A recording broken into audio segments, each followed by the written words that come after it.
الله من قرأ الفاتحة.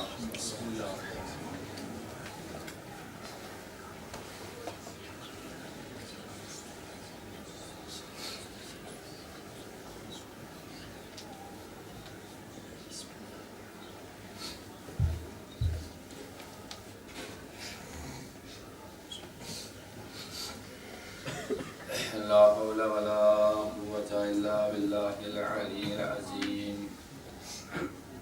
أعوذ بالله من الشيطان اللعين الرجيم. بسم الله الرحمن الرحيم. الحمد لله رب العالمين والعاقبة للمتقين والنار للعاصين. ثم الصلاة والسلام على أشرف الأنبياء والمرسلين سيدنا ونبينا وشفيع ذنوبنا وطبيب قلوبنا ومزكي نفوسنا الملقب بطه والياسين رحمة للعالمين مولانا ومقتدانا بالقاسم محمد. اللهم صل على محمد وعلى أخيه علي بن أبي طالب الذين سبقوا علما للإسلام وعلى بنته فاطمة الزهراء سيدة نساء العالمين وعلى سبتيه الحسن والحسين سيدي شباب أهل الجنة ومن ذرية الحسين عليهم الصلاة والسلام ولعنة الله على أعدائهم أجمعين وحسرنا إلى قيام يوم الدين. أما بعد فقد قال الله تبارك وتعالى في كتابه المجيد وفرقانه الحميد وقوله الحق وهو أصدق الصادقين. بسم الله الرحمن الرحيم.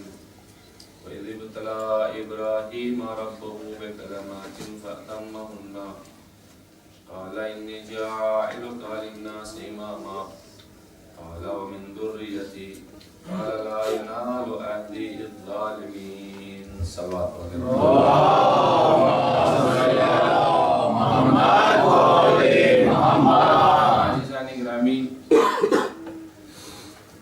میں نے جس آیہ کریمہ کی تلاوت کا شرف حاصل کیا ہے اور آپ حضرات نے اسے سماعت فرمایا، بہت ہی واضح الفاظ میں انبیاء کا تذکرہ ہوتے ہوئے خداوند عالم لفظ امامت کو واضح کر رہا ہے،